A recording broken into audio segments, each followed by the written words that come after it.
গোপন গুনাহ থেকে বাঁচতে পারছেন না, পর্নোগ্রাফি থেকে বাঁচতে পারছেন না, হস্তমৈথুন থেকে, মাস্টারবেশন থেকে বাঁচতে পারছেন না, খারাপ জিনিস দেখা থেকে বাঁচতে আপনি চাচ্ছেন বের হয়ে আসতে, ঈমান আছে ভিতরে, ছটফট করেন কিন্তু পারেন না। সাহস করে, হিম্মত করে স্মার্টফোনটা বিক্রি করে ফেলান। একটা বাটনওয়ালা ফোন নেন, মাত্র 6 মাসের জন্য। ভয় পায়েন না, সারা জীবনের জন্য না, মাত্র 6 মাসের জন্য। বাস বাটনওয়ালা ফোনে থাকেন।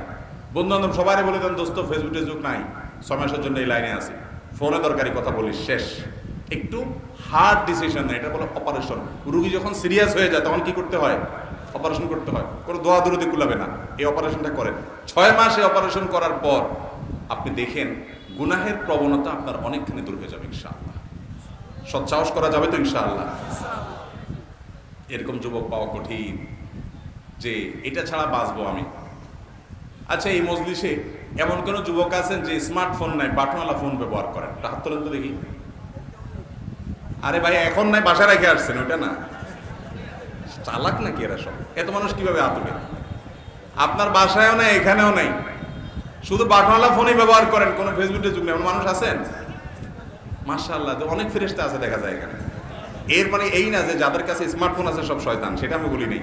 এদেরকে ফেরেশতা বলা মানে তাদেরকে খারাপ বলি না। হুজুরের কাছে স্মার্টফোন আছে, তাহলে আমি কি হুজুরকে খারাপ বলছি নাকি? স্মার্টফোন ব্যবহার করে যদি নিয়ন্ত্রণ করতে না পারেন, আপনি ফোন ব্যবহার করেন না, ফোনে আপনারে ব্যবহার করে। আছে না নাই? কিভাবে বুঝবেন ফোন আপনারে ব্যবহার করে কিনা? যদি দেখেন যে আপনি অটো হয়ে গেছেন, ডাইরেক্ট হয়ে গেছেন। অটো আর ডাইরেক্ট হওয়া বুঝেননি? মানে মোবাইল যে টিপতেছেন, এই আঙ্গুল দিয়ে টানতেছেন টানতেছেন টানতেছেন, মনে হয় আপনার কিছু হারাই গেছে।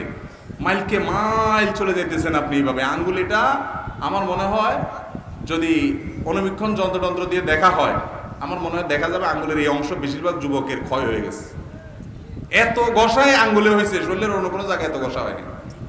ঠিক না? ঠিক।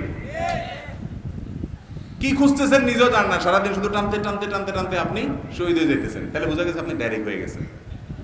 ডাইরেক্ট হয়ে গেছেন ওই ডায়রিয়ার রোগীর মতো, সবসময় বেরোতে থাকে।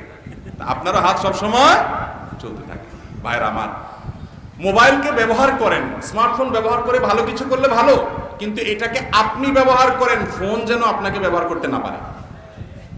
এই যে শেখ বলছে না, সারা বছরে যে গুনাহ করতে না পারে, মোবাইলে একদিনে সে গুনাহ করতে পারে। আবার সারা বছরে যে সওয়াবের কাজ করতে না পারে, স্মার্টফোন দিয়ে একদিনে সে সওয়াবের কাজ করা যায়। আল্লাহ আমাদেরকে নিয়ন্ত্রণ করার তৌফিক দান করুন। তো যেটা বলছিলাম, গুনাহ থেকে বাঁচার জন্য গুনাহের পরিবেশ থেকে সরে আসতে হবে। পরিবেশ থেকে সরে না আসলে আপনি বাঁচতে পারবেন। এর পাশাপাশি 3 নম্বর আমল হলো নেককার, মুত্তাকি, পরহেজগার মানুষদের সাথে থাকবেন। আর যদি গুনাহটা সেক্সুয়াল গুনাহ হয়, তাহলে অবিবাহিত হতে যত দ্রুত সম্ভব বিয়ে করে ফেলেন। এটা হলো সব রোগের মহা ঔষধ। যদি মুরব্বীরা রাজি না হয়, দৈরা বাইতে আমার কাছে ফুসলা ফাসলা নিয়ে আসবেন, বা আশপাশে হুজুরদের কাছে নিয়ে যাবেন। হুজুররা চাচা মিয়ারে বুঝায়া বাজায়া ইনশাআল্লাহ বিয়ের ব্যবস্থা করে দেবে। হুজুরদেরকে একটু খাওয়াটাই নেবেন, দেখবেন ইনশাআল্লাহ সব ব্যবস্থা হয়ে গেছে। আল্লাহ তাআলা আমাদেরকে গুনাহ থেকে বেঁচে থাকার তৌফিক দান করুন। এর পাশাপাশি আল্লাহর কাছে দোয়াও করতে হবে। এরপরে প্রশ্ন হলো, বর্তমানে আলেমদের মধ্যে বিদ্যমান যে দ্বন্দ্ব, মাহফিলে আলেমরা যেভাবে একে অপরের নাম ধরে সমালোচনা করে, এটা কি আসলে কোনো দিন শেষ হবে, নাকি এই ফিতনাটাও কিয়ামতের আলামত? ভাই, আমি এটার সাথে পুরোপুরি একমত না। মাহফিলে এক আলেম অন্য আলেমের নাম ধরে সমালোচনা করে, বিশুদ্ধার করে, এইরকম ঘটনা বাংলাদেশে কয়জন মানুষ, কয়টা মাহফিলে হয় বলেন? খারাপটা নজরে বেশি পড়ে। বেশিরভাগ আলেম ওলামারা কোরআন হাদিস থেকে কথা বলেন, মাশাআল্লাহ। এই বিশুদ্ধার করা মানুষ হাতে গুনলে কয়েকজন পাবেন হয়তো, বা কয়েকটা মাহফিলে হয় হয়তো। আমাকে জীবনে শুনছেন যে মাহফিলে কোনো আলেমের, কোনো ইসলামী বক্তা, কোনো মাহফিলের আলোচকের নাম ধরে নাম উল্লেখ করে তার সমালোচনা, তার বিশুদ্ধার করছি শুনছেন কোনোদিন? এই হুজুরে শুনছেন কোনোদিন? তো এরকম হুজুর বহুত আছে মাশাআল্লাহ, এই দেশে আছে না নাই? অতএব আপনারা এত মানে নেতিবাচক চিন্তা করেন কেন যে সব হুজুরা এরকম হয়ে গেছে? জি না, বেশিরভাগ এখনো আলহামদুলিল্লাহ ভালো আছে। কিছু খারাপ বা কিছু মানুষ তার দৃষ্টিভঙ্গির বেশ কম থাকতেই পারে। আপনাদের একটা ডিউটি দেই, ওই যে শুরুতে বলছিলাম, আমরা হুজুররা যত কামড়া কামড়ি করি, যত গন্ডগোল ফাসাদ করি, আল্লাহর ওয়াস্তে হুজুরদের গন্ডগোল ফাসাদের কাঁচামাল আপনারা হইয়েন না। কথা কি বুঝাতে পারছি? আমার হয়ে ওনার গোষ্ঠী উদ্ধার করলেন, ওনার হয়ে আমার 14 গোষ্ঠী উদ্ধার করলেন, আপনার লাভটা কি? এই কাজটা আপনারা করবেন, মুসলমানদের ঐক্য যেন তৈরি হয়, এই জন্য আপনি একটা মত পোষণ করেন, উনি আরেকটা মত পোষণ করে।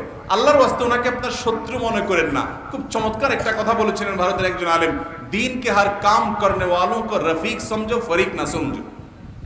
যারা দিনের কাজ করেন, ইসলামের কাজ করেন, দৃষ্টিভঙ্গি ভিন্ন হতে পারে, কিন্তু আপনার মনে হয় যে লোকটা আল্লাহ খুশি করার জন্য করে, ধান্দা ফান্দা অন্তত নাই, সে অন্তত মুনাফিক না, ইসলামের শত্রু অন্তত না, এই লোকটাকে আপনারা আপন মনে করেন, তারে প্রতিপক্ষ মনে করবেন। যদি আপনার মনে হয় সে নির্বোধের মতো কাজ করতেছে, তাহলে মনে করবেন আমার ব্যাককল বন্ধু আর কি, আমার ভাই ব্যাককল হলে যেরকম হয় এরকম আর কি, কিন্তু দিন শেষে আমার ভাই, আমি তার বিরুদ্ধে বিশুদ্ধার করতে পারি। এইভাবে যদি আপনারা চলেন, ফেসবুক জেহাদের নাম দিয়া এক গোষ্ঠী আরেক গোষ্ঠী উদ্ধার করা যদি বন্ধ করেন, তাহলে দেখবেন ঐক্যের প্ল্যাটফর্ম এমনি সুগম হয়ে গেছে ইনশাআল্লাহ। চেষ্টা করবেন না আপনারা? এরপরে প্রশ্ন হলো, মানুষ মৃত্যুসজ্জা অবস্থায় থাকাকালীন তাকে পানি পান করানো হয় কেন? সবাইকে বলা হয় নাম ধরে ধরে পানি পান করানোর জন্য, কিন্তু তখন তার জ্ঞান থাকে না, সে তখন অচেতন অবস্থায় থাকে। সবাই বলে এতে নাকি তার কষ্ট কম হয়। বা যদি মৃত্যুর আগ মুহূর্তে গলা শুকায় যায়, ওই লোকের কষ্ট হচ্ছে মনে হয়, তখন তো আপনি চামচ দিয়ে বিভিন্ন জিনিসে তারে পানি পান করাবেনই, যাতে করে গলা শুকায় না যায়, কষ্ট না হয়। মৃত্যুর আগ মুহূর্তে অনেক কষ্ট হয়, সেজন্য তার পানির প্রয়োজন আছে মনে হলে চামচ দিয়ে যদি দেখেন যে তিনি নিচ্ছেন, পানি পান করতেছেন, নিতে চাচ্ছেন, তাহলে দিলেন, এটা ভালো জিনিস। কিন্তু পানি সবাই মিলে পান করাইলে, সবাই আপনারা ফেরেশতা, আপনারা সব নেককার মানুষ, আপনাদের হাতের বরকতে ওই ব্যক্তির মৃত্যুর কষ্ট দূর হয়ে যাবে, এরকম কোনো কথা কোরআন হাদিসে, এগুলো হলো হাদিসুন নিসা, আমাদের নিজেদের মান গড়া হাদিস। কথা কি বুঝাতে পারছি? এরপর প্রশ্ন হলো, কোন একজন স্বামী তার স্ত্রীকে বলল তুমি এই কাজ করেছো কিনা, তখন স্ত্রী অস্বীকার করলো। এরপর স্বামী বলল তুমি যদি এই কাজ করে থাকো, আমি প্রমাণ করতে পারি, তাহলে তোমাকে তালাক দিয়ে দিব। এরপর স্বামী প্রমাণ পেয়েছে স্ত্রী এই কাজ করেছে। প্রশ্ন হলো তালাক হবে কিনা। এখন ভাইরা আমার, উত্তরটা আগে দিয়ে ফেলি, এরপরে প্রাসঙ্গিক কথা বলি। এতে তালাক হবে না। যদি বলে যে তালাক দিয়ে দেব, প্রমাণ হলে তালাক দিয়ে দেব বললে তালাক হবে না, কারণ দেব মানে আমি এখনো দেই নেই, তাহলে তালাক হবে না। যদি সে না দেয়, দেব বলার পর প্রমাণ পাইছে, এরপর যদি সে তালাক দিয়ে দেয়, তাহলে তালাক হবে। শুধু ওই আগের কথার কারণে কি হবে না, তালাক হবে না। কিন্তু এইটুকু কথার কারণে বউরে তালাকের কথা বলা, এটা ছোট লোকই ছাড়া আর কিছু। তালাকটাকে আমরা অনেকে মনে করি এটা চকলেট আর কি, মনে চাইলে একটু খুলা গালে দিয়ে দিলাম আর কি। খুব বাজে একটা জিনিস। প্রতিটা মাহফিলে আমি চেষ্টা করি বলার জন্য, আপনাদেরকেও বলছি, যারা বিবাহ করেছেন, যারা বিবাহ করেন নাই সামনে করবেন, খবরদার। স্ত্রীর সাথে মনোমালিন্য তৈরি হয়েছে, গন্ডগোল তৈরি হয়েছে, এমন কাম করে বসছে স্ত্রী যে মাথার চান্দি আপনার পুরো গরম হয়ে গেছে, আপনারা সহ্য হইতেছে না। তো সহ্য না হলে পারলে একটা ধাক্কা দিয়ে দেন, একটা চিমটি দিয়ে দেন, একটা বকা দিয়ে দেন, একটা মারি দেন। যদি বেশি দিয়ে থাকেন তাহলে আপনার পরে সাইজ করা যাবে, আপনার বিচার করা যাবে। অন্তত তালাক দিয়েন না। আমার কথার উদ্দেশ্য হলো অন্তত কি করিয়েন না, তালাক দিয়েন না। কথায় কথায় তালাক দেয়, তালাকের কথা বলে ছোট লোকে। কিছু দোস্ত পাবেন আপনাদের বন্ধুদের মধ্যে, কিছু হইলেই বলে কাটতি তোর সাথে, যা কাটতি, আছে না? কিছু দোস্ত আছে না এরকম, চুলের তেন্দুন ঘষলেই কয় কি কাটতি, সকাল বিকাল কাটতি দেয়। কিছু স্বামী আছে এরকম, কিছু হইলেই বলে তোমার তালাক দিয়ে দিব, বাপের বাড়ি পাঠাই দিব, তোমার সাথে সংসার করুন না। কিছু মহিলাও আছে ছোট লোক, কিছু হইলে বলে আমার এখন তালাক দিয়ে দিবি তুই। মনে হয় যে চাইনিজ খেতে চাইছে, মনে হয় যে এত স্বাদের জিনিস, স্বামীর ওকে এখন তালাক দিয়ে দিবি, এখন আমার বাপের বাড়ি পাঠা দিবি, তোর সংসার আমি আর করুন না, তোর ভাত আমি আর খাবো না। আছে না নাই? এই মহিলাও ছোট লোক, এই পুরুষটাও খবরদার। এই হুজুর জানে, অন্যান্য আলেম ওলামারা যারা, ওনারা জানেন, আমরা জানি কত মানুষের চোখের পানি আমরা দেখি। মাসালা জিজ্ঞাসা করতে আসে, কোরআন হাদিসের আলোকে দেখি সংসার টিকে না। মাসালা শোনার পর চোখের পানি ফেলে দেয়। হুজুর দুইটা বাচ্চা আছে, তারা মাদ্রাসায় পড়ে, বলে ফেলছি বারবার, জীবনে বিভিন্ন সময় তালাক দিছি, গুনতে গুনতে 3টা পার হয়ে গেছে। 2 বছর আগে একটা দিছি, 1 বছর আগে একটা দিছি, আবার এর নগদ একটা আরেকটা মারি আসছে। আসি এখন বলে হুজুর কি করা যাবে? হুজুর কোনো রাস্তা নাই, হুজুর একটু আল্লাহ আল্লাহ মাফ করবে না হুজুর, আমি তওবা করছি, আমি লজ্জিত হয়েছি। আমি বলি ভাই, একটা ধারালো ছুরি আইনে আমার বুকে খপ করে মেরে দিলেন আপনি, মারব আমি মরে গেলাম। এরপর আপনি বলতেছেন আমার আসলে মাথা রক্ত উঠছিল, আমি বুঝে উঠতে পারি নাই, আমি সরে জিব্বা কামড়াতে কামড়াতে জিব্বা ছিঁড়িও ফেলাম, আমি তো আর জীবিত হব না। তালাকটা এরকম ডেঞ্জারাস জিনিস। নবীজি সাল্লাল্লাহু আলাইহি ওয়াসাল্লাম বলেছেন সালাতুন জিদ্দুহুন্না জিদ্দুন ওয়া হাজলুহুন্না জিদ্দুন। 3টা বিষয় সিরিয়াসলি বললে যা হবে, রসিকতা করতে করতে বললেও তা হয়ে যাবে, এটা ফেরত নেওয়া যাবে না। দুনিয়ার সমস্ত আলেম ওলামা, মক্কার মদিনার ইমামরা, বাইতুল মুকাররমের খতিব, সব বড় ছোট হুজুর সব একসাথে করেন, এরপরেও তালাক যদি তিনটাই হয়ে যায় কার্যকর, বারবার তালাক দিছেন, গটায় ফেলছেন কাম, তো সব হুজুর একসাথে হইয়াও আর জোড়া লাগাইতে পারবে? এর জন্য আপনারা হিল্লা নামক 2 নম্বর আরেক বদ এবং নোংরামি জঘন্য খারাপ কাজের যদি আশ্রয় নেন তাহলে আরেক গুনাহ হবে। খুব ডেঞ্জারাস বিষয়। এই জন্য ভাইরা, তালাক এত ছেলে খেলা না, রাগ উঠলো আর মাইরা দিলেন, এগুলো করবেন না। আমার এক উস্তাদ ছিলেন খুলনাতে, ইফতা পড়ছি যার কাছে, হুজুরের যে গদি ছিল, গদির নিচে একটা বেত ছিল, বেত। মাসলা টাসলা জিজ্ঞেস করতে আসলে, ভালো ভালো মাসলা জিজ্ঞেস করলে উত্তর দিতেন, কোনো অসুবিধা নেই। যদি হুজুর জিজ্ঞেস করতেন কি মাসালা জিজ্ঞেস করবেন আপনি, তো যদি বলতো হুজুর তালাকের মাসালা, তো হুজুর আগে শুনতেন, আস্তে আস্তে হাত বেতের কাছে নিয়ে শুনতেন। যদি বলতো নিজের বউরে তালাক দিয়ে আসছে, হুজুর বিসমিল্লাহ বলে ব্যাটটা নিয়ে কস কস করে মায়ের শুরু করতেন। সে কোন শিক্ষিত, সে কোন সরকারি অফিসার না, কো আমলা, এসব দেখার টাইম নেই হুজুরের। দমসে আগে ফিরে নিতেন, ফিটাতে ফিটাতে হাঁপায়া এরপরে বলতেন এবার বল কি করছস, এটা কামার পাস না, আকাম কোকাম গড়ায় এসে বাইরের বউরে তালাক মারস এসে, এরপর আমার কাছে মাসলা আছে, মাস তালাক দিছস আগে মায়ের গাবি, তারপরে মাসালা। একদিন এক বুড়া আসছে, ভদ্রলোক ভ্যান চালায়, তো আমরা দোতলা, আমাদের ফতোয়া বিভাগ ছিল, উনি দোতলায় আসছে, হুজুরে খুঁজতেছি। তো আমরা বললাম হুজুর তো ওই নিচে মাঠে দাঁড়ায় আছে। আমরা বললাম আরে বুড়া বেচারা, এই লোকের বেত দিয়ে মায়ের দিলে পড়িয়ে যেত।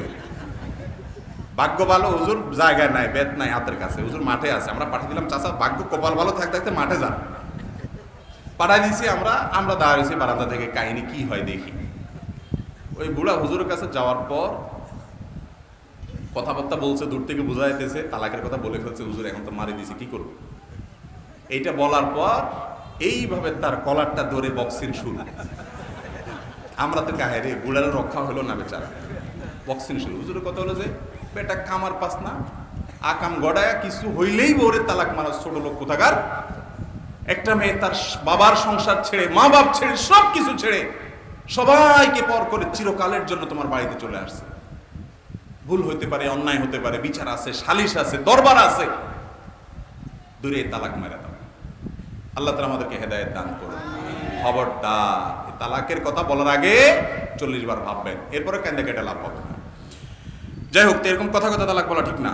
অল্প বয়সে চুল পেকেছে, কালো কালি করলে নাকি ফরজ গোসল হবে না, সঠিকটা জানতে চাই। ফরজ গোসল হবে না হবে এই প্রশ্ন তো পরে। কালো কলব ব্যবহার করা জায়েজ নাই। নবী করিম সাল্লাল্লাহু আলাইহি ওয়াসাল্লাম বলেছেন, কারোর চুল বা দাড়ি যদি পেকে যায়, সেগুলোকে সে কোনো কালার দ্বারা পরিবর্তন করুক। মেহেদি দ্বারা আপনি রঙিন করেন, আপনি যদি কালো কালার দিয়ে পরিবর্তন করেন, তাহলে নবী সাল্লাল্লাহু আলাইহি ওয়াসাল্লামের নিষেধাজ্ঞার খেলাফ হবে, এটা নাজায়েজ হবে, গুনাহ হবে। তিনি বলেছেন, গায়রু হাযা শাইবা ওয়া জান্নাবুস সিওয়াদ, তোমরা কালো কালার থেকে বেঁচে থাকবা, চুল দাড়িকে কালো কালার করবা না। এটারে কি বলে আপনার খেজাব, কালো খেজাব মারবা না।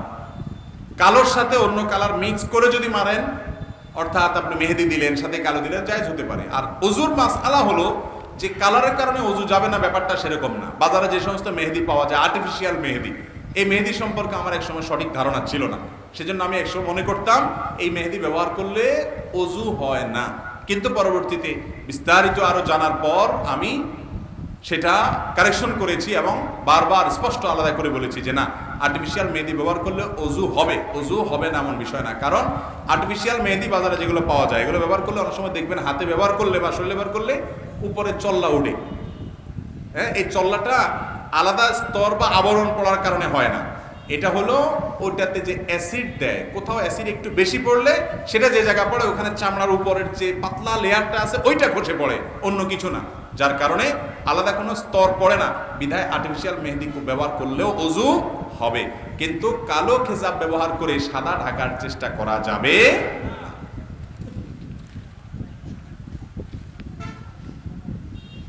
এরপরের প্রশ্নটা একজন ইমাম সাহেবের প্রশ্ন।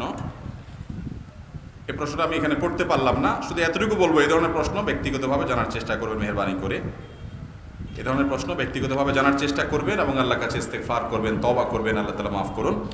এরপরে প্রশ্ন, মহিলারা দ্বীনি কাজ কিভাবে সক্রিয়ভাবে অংশগ্রহণ করবে, এ বিষয়ে রাসূল সাল্লাল্লাহু আলাইহি ওয়াসাল্লাম নির্দেশ নাকি? মহিলারা দ্বীনি কাজ করবেন মহিলা সুলভ যে সকল বিধিনিষেধ আছে সেগুলো ঠিক রেখে পর্দার মধ্যে থেকে তারা দ্বীনের দাওয়াতি কাজ করবেন। অনেক মহিলা আছে দাওয়াতি কাজ করার জন্য ঘর থেকে বের হয়ে যায়, স্বামীর কথাও শোনে না, বাপের কথাও শোনে না, এক জেলা থেকে আরেক জেলা চলে যায় মাহরাম ছাড়া, আছে না নাই? এগুলা জায়েজ নাই। আপনি কোনো বাড়িতে তালিম করবেন, সেখানে পর্দাপর্শিদার সাথে যেতে হবে, অভিভাবকদেরকে সম্মতি নিয়ে তাদের কাছ থেকে অনুমতি নিয়ে যাবেন। এই সমস্ত তালিমে আমি বলি সবসময় কোনো একজন দক্ষ আলেমের তত্ত্বাবধান অবশ্যই থাকতে হবে, না হলে এগুলো গোমরাহিতে পর্যবসিত হওয়ার ভয় অনেক বেশি। আর মহিলাদের মধ্যে পুরুষদের মতো অনেক মহিলাদের মধ্যে এই প্রবণতা আছে, বানায় বানায় মাসআলা বলে, মারায় বানায় হাদিস বলে, এগুলো করা যাবে না।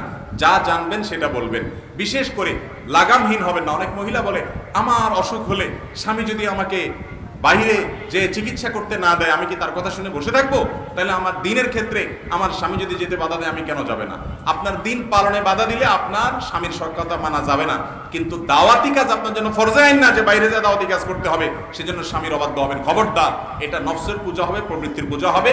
অনেক মহিলা আছে যে বাইরে একটু ঘুরতে ভালোই লাগে, বাসা তার কত থাকে, তো দিনের নামে তালিমে না, বাইরে টং টং টং টং করে ঘুরে বেড়া, এগুলা উচিত না। যদি দরকার হয় দাওয়াতি কাজ, অবশ্যই দাওয়াতি কাজ করবেন, তালিমে যাবেন, কিন্তু শরীয়তের এইসব বিষয়গুলো মেনটেন করে সেখানে যেন পর্দার সাথে থাকতে পারেন, কোনো ফিতনা না হয়, পথে যেন কোনো অসুবিধা না হয়, স্বামী সংসার সন্তানের কোনো অসুবিধা যেন না হয়।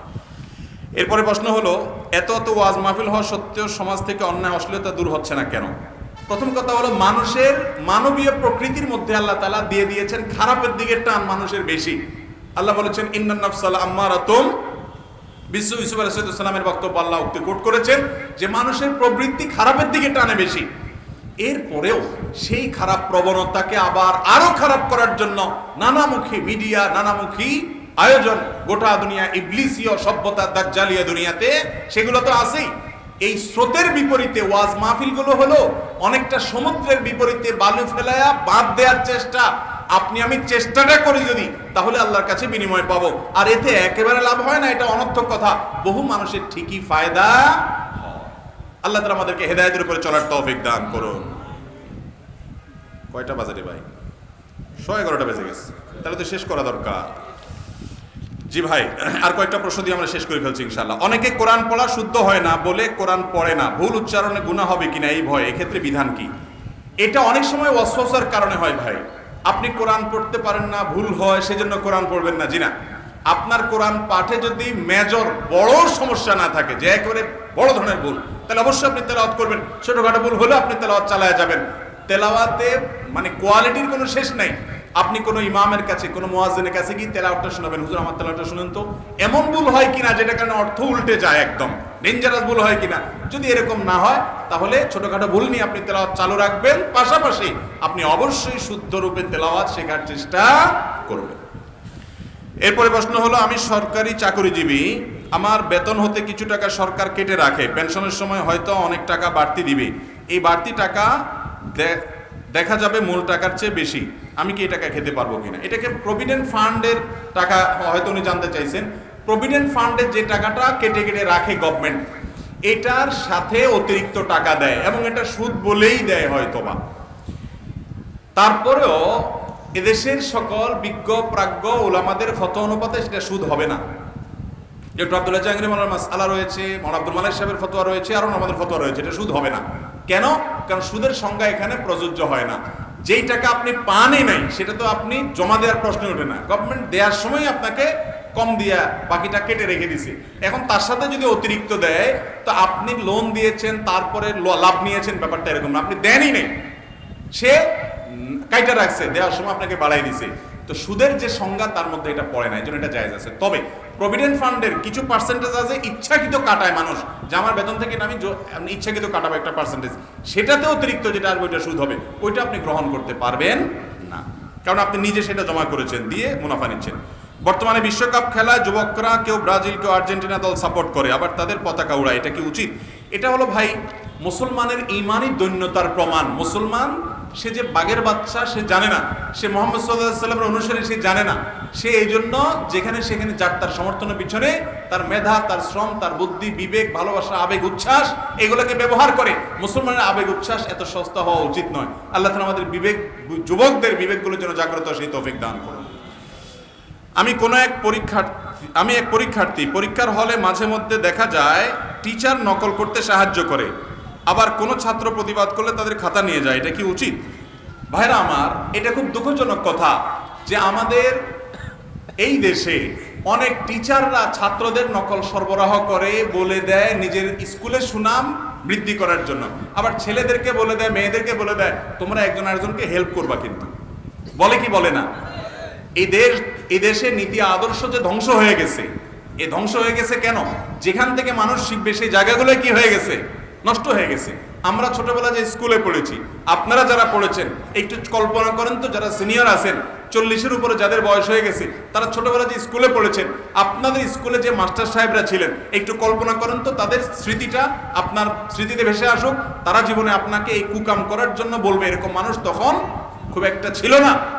তারা সততার কথা বলতেন, তারা বাড়িতে বাড়িতে গিয়ে পাহারা দিতেন ছেলে পড়তেছে কিনা, স্কুলে না আসলে যা ধরে নিয়ে আসতেন, ওরে পিটায় পিটায় পড়াইতেন, আদর করে পড়াইতেন। তারা চাইতেন পড়ালেখা করে তারা মানুষ হন। আর এখন টিচার, সে তার সুনামের জন্য আপনাকে বলে তোমরা দেখে দেখে লেখালেখি করিও। ওকে চুরি, ওকে অনৈতিকতা, ওকে অন্যায় কাজ করার শিক্ষা যে শিক্ষক দিছে, এই শিক্ষক কোনো আদর্শ শিক্ষক হতে, শিক্ষকের কথা আর কি বলবো। অনেক বাপ মা পোলাপানের জন্য নকল সরবরাহ করে। কোথায় নকল ফাঁস হয়েছে, টাকার বান্ডেল নিয়ে নকল কিনতে আনে। ঠিক না বে ঠিক? পরীক্ষার প্রশ্নপত্র ফাঁস হয়েছে, ওটা কেনার জন্য যায়, ছেলে মেয়েকে নকল সরবরাহ করে। এই সমাজটা ধ্বংস হয়ে গেছে, নষ্ট হয়ে গেছে এই কারণে, যেই বাবা মা ছেলে মেয়েকে বলার কথা, বাবা পরীক্ষার হলে যা পারো তা লিখে আসবা, তুমি ফেল করলো আমার কোনো আফসোস নাই, তুমি পাস করছো কারণ তুমি নকল করো নাই, অন্যায় করো নাই, তুমি চারিত্রিক পরীক্ষায় পাস করছো।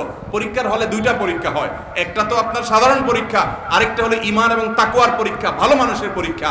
যেই ছেলে পরীক্ষার হলে এই আকাম করে, নকল করে, অনৈতিক কাজ করে পরীক্ষা দিয়ে পাস করে, ও যখন ভালো কোনো পদে বসবে, চেয়ারে বসবে, ও তো চোর হবে, ডাকাইত হবে, টিনচোর হবে, গমচোর হবে, এটাই স্বাভাবিক। অতএব টিচার যদি খাতা নিয়ে যায়, প্রতিবাদ করবেন প্রয়োজনে, কিন্তু তাই বলে কখনো টিচারের অন্যায় আবদার, হেড স্যারের অন্যায় আবদার, মা বাপের অন্যায় আবদার মানবেন। অনেক মা বাপ আছে, পোলাপান ভালো পরীক্ষা করে রেজাল্ট করে আসছে, কপালে চুমা খাইতে খেতে শেষ, কপালে আদর করতে করতে শেষ, বাবা আমার ভালো পরীক্ষা করে আসছে, বাবা কি আকাম কুমকাম করে যে পাশ করে আসছে ওইটার খবর আর নেয় না। এখন মা বাপ চায় না আমার ছেলেটা, আমার মেয়েটা মানুষ হোক, চায় ডাক্তার হোক, ইঞ্জিনিয়ার হোক, আলেম হোক, এটা হোক সেটা হোক, মানুষ হোক আর অমানুষ হোক, দিন শেষে আমি নিজে টাকার মেশিন, ও টাকার মেশিন হোক। এইরকম হওয়ার কারণে সমাজটা ধ্বংস হয়ে গেছে। সেরকম বাপমার অভাব। তো যুবকরা, বাপমা যদি খারাপ হয় হোক, টিচার যদি খারাপ হয় হোক, আমি খারাপ হব না, পরীক্ষার রেজাল্ট আমার কম হবে, দরকার নাই। বহুত ভালো ভালো রেজাল্ট করা মানুষ রাস্তা রাস্তায় ঘুরে বেড়ায়, বহুত খারাপ করা রেজাল্ট করা মানুষ আল্লাহ তাআলা অনেক বড় করে। অতএব রেজাল্টই আমার সব, এমন কোনো কথা নাই।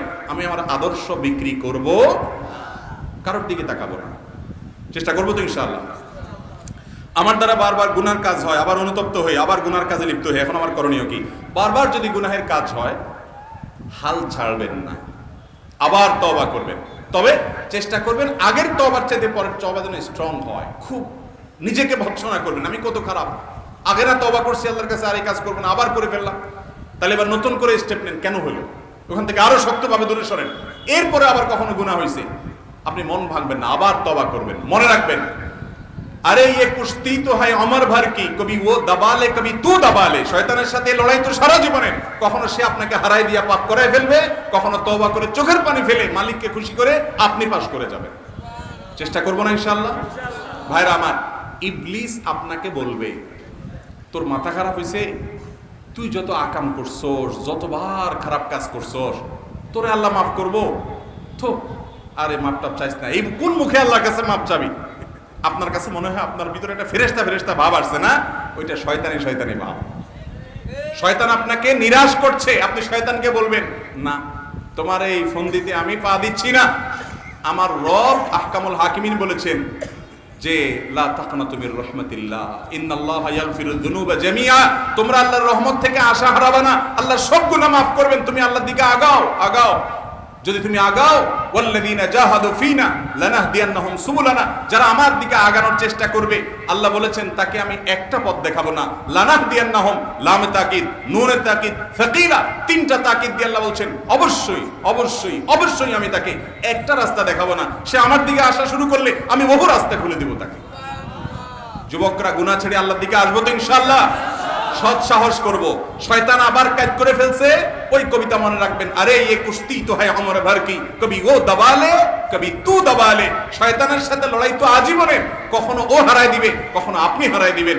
এভাবে করতে করতে শেষ নিঃশ্বাসের আগে আপনি ওরে হারায় দিয়ে যদি যেতে পারেন, শেষটা ভালো যদি করতে পারেন, আল্লাহর কাছে জান্নাত পাবেন। অতএব নিরাশ হওয়া যাবে, কিন্তু তার মানে আবার এই না যে আপনি মনে করলেন ঠিক আছে তাহলে হুজুর বলছে আকাম করতে থাকবো, তওবা করতে থাকবো, আশাও ছাড়া যাবে না, পাপও ছাড়া যাবে না। ভাই সেটা বলা হয় নাই। আপনার কাছে মলম আছে, কাটা জায়গা লাগাইলে সাথে সাথে রক্ত বন্ধ হয়ে যায়, এই জন্য ঠান্ডা মাথায় ছুরি নিয়ে আপনি হাত কেটে মলম লাগাবেন না। কেটে গেছে তখন লাগাবেন, অতএব পাপ হয়ে গেছে তখন তওবা করবেন। ঠান্ডা মাথায় জেনে শুনে পাপ করলে সেটা আল্লাহর কাছ থেকে মাপ পাওয়া বড় কঠিন। তারপরেও নিরাশ হওয়া যাবে না, আল্লাহর কাছে মাপ চাইতে হবে, লজ্জিত হবে, ভর্ৎসনা করতে হবে নিজেকে, শাসন করতে হবে নিজেকে, গুনাহের পরিবেশ ছেড়ে আসতে হবে, সংগ্রাম করতে হবে, সৎ সাহস করতে হবে। যারা গুনাহ ছেড়ে আসতে পারছেন না, ঈমান দুর্বল হয়ে গেছে, নেককারদের সোহবতে যাবেন, ভালো মানুষদের সাথে থাকবেন, ভালো মুত্তাকি বন্ধু খুঁজবেন। আমি প্রায় বলার চেষ্টা করি যুবক ভাইরা, এমন কিছু যুবক পাবেন, এমন কিছু বন্ধু পাবেন, জীবন চলে যাবে, হারামের ধারে কাছেও যাবে না, সংগ্রাম করে বেড়া, এদের দাম কোটি কোটি কোটি টাকা। এরকম বন্ধু পাইলে আঁকড়ে ধরেন, তাদের সান্নিধ্যে থাকেন, দেখবেন গুনাহের প্রবণতা দূর হয়ে গেছে ইনশাআল্লাহ। আল্লাহ আমাদের ভাইদেরকে গুনাহ থেকে, আমাদের সবাইকে গুনাহ থেকে বেঁচে থাকার তৌফিক দান। পেশাবখানা বা টয়লেটে থাকাকালীন আজান হলে আজানের জবাব দেওয়া যাবে কিনা? জবাব দেওয়া গেলে কিভাবে দিতে হবে? পেশাবখানা বা টয়লেটে আপনি আসেন, টয়লেটে আপনি পেশাব পায়খানা করছেন এই অবস্থায়, বা ওই নাপাক জায়গায় আপনি আসেন পেশাবখানার ভিতরে, তো ওই অবস্থায় আজান যদি হয় আপনি অবশ্যই আজানের জবাব দিবেন না। আর এছাড়া বাকি সব অবস্থায়, এমনকি অপবিত্র ওযু বিনা ওযুতে আছেন তখনও আজানের জবাব দিবেন। এমনকি ফরজ গোসল অবস্থায় আজান শুনছেন তখনও আজানের জবাব দিবেন। মুয়াজ্জিন যা যা বলে ওইটা তা বলা হলে আজানের জবাব দেয়। আমরা অনেকে জানি না, মুয়াজ্জিন যখন আল্লাহু আকবার বলে, উনি বলে শেষ করার পর আপনিও বলবেন আল্লাহু আকবার। আশহাদু আল্লা ইলাহা ইল্লাল্লাহ যখন বলে আশহাদু আল্লা ইলাহা ইল্লাল্লাহ বলবেন। আশহাদু আন্না মুহাম্মাদুর রাসূলুল্লাহ যখন বলে আশহাদু আন্না মুহাম্মাদুর রাসূলুল্লাহ বলবেন। সাল্লাল্লাহু আলাইহি সাল্লাম এখানে না, শেষ করে আজানের জবাব দিবেন, দোয়া পড়বেন, যখন আল্লাহুম্মা রাব্বানা দাও তখন সাল্লাল্লাহু আলাইহি সাল্লাম পড়বেন। এরপর হাইয়া আলাস সালাহ, হাইয়া আল ফালাহ, লা হাওলা ওয়ালা কুওয়াতা ইল্লা বিল্লাহ পড়বেন। বাকিটা যা বলবেন তা বলবেন।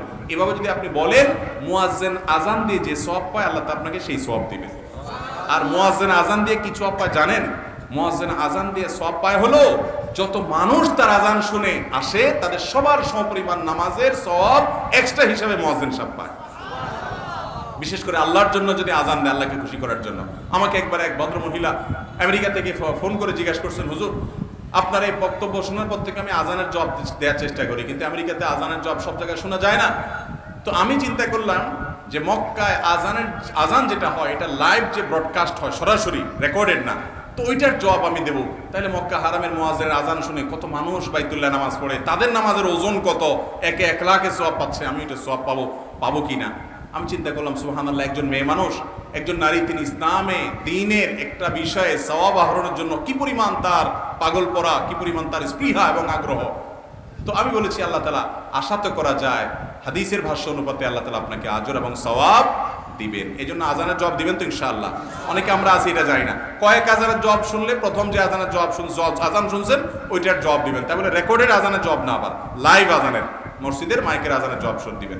কিন্তু এই জবাবটা সর্বাবস্থায় দিতে পারেন। ফরজ গোসল হলে তখনও গোসল করা ছাড়াও আজানের জবাব দিতে পারবেন, কিন্তু টয়লেটে দিবেন না, কারণ ওই জায়গায় আল্লাহর নাম উচ্চারণ করা জায়েজ না। আব্দুল্লাহ ইবনে আব্বাস রাদিয়াল্লাহু তাআলা সহ অনেক সাহাবায়ে কেরামের ফতোয়া আছে উপরে নিষেধাজ্ঞা যে টয়লেটে আল্লাহর নাম নেওয়া যাবে না। নামাজে ওয়াজিব ছুটে গেলে সাহু সেজদা দিলে নামাজ হয়ে যায়, কিন্তু কেউ যদি শেষ বৈঠকে তাশাহুদ পড়ার পর সেজদায়ে সাহু না দেয় এবং দুরূদ ও দোয়া মাসুরা পড়ে ফেলে, এরপর সেজদায়ে সাহুর কথা স্মরণ হলে করণীয় কি? এরপরে সেজদায়ে সাহু যদি স্মরণ হয় ওই অবস্থায় সেজদায়ে সাহু দিবেন। এমনকি দুই দিকে সালাম ফিরিয়ে ফেলছেন, তারপরে মনে হয়েছে আরে আমার তো সেজদায়ে সাহু বাকি ছিল, তখনও যদি সেজদায়ে সাহু দেন তারপরে কি হয়ে যাবে? নামাজ হয়ে, নামাজের পরে এখনো কথাবার্তা বলেন নাই, উঠে কেবলা থেকে অন্যদিকে ফিরে যান নাই, নামাজ ভঙ্গ হওয়ার মতো কিছু করেন নাই, এতক্ষণ পর্যন্ত যদি আপনার মনে হয় তারপরও আপনি সেজদায়ে সাহু দিলে নামাজ হয়ে যাবে। হ্যাঁ, উঠে গেছেন, হাঁটা শুরু করছেন, কথা বলছেন, তাহলে সেক্ষেত্রে আপনার আর এখন সেজদায়ে সাহু কুলাবে না, নতুন করে সে নামাজ ওয়াজিবুল ইআদা পুনরায় পড়তে হবে। ভাই আর অনেক প্রশ্ন আছে, কিন্তু রাত অনেক হয়েছে, আমাদের ফজরের সালাত আদায় করতে হবে। এই প্রশ্নগুলোর উত্তর আল্লাহ যদি বাঁচায় রাখেন আগামীকালকে কেরানীগঞ্জের মাহফিল, সেখানে আমি উত্তর দেব। আমাদের মসজিদের পরে দোতলা যখন পুড়ে যায় তখন মাঝখান দিকে রাস্তা, এখানে নামাজ পড়া লাগে, তো একসাথে কি জামাত মানে মসজিদে যিনি ইমাম সাহেব উনি পড়ায়, এখন এটা কি নামাজ যারা এখানে পড়ে এটা কি হবে কিনা গ্যাপ তো আছে রাস্তার গ্যাপ আছে মুখে তো প্রশ্ন নেওয়া হয় না, প্রশ্ন শুধু লিখিত। তাইলে ওনারা কি দোষ করছে? ওনাদেরও তো অনেকের মুখের প্রশ্ন আছে। আচ্ছা, আপনাদের এখানে যে রাস্তাটা আছে এই রাস্তাটা খুবই ছোট রাস্তা।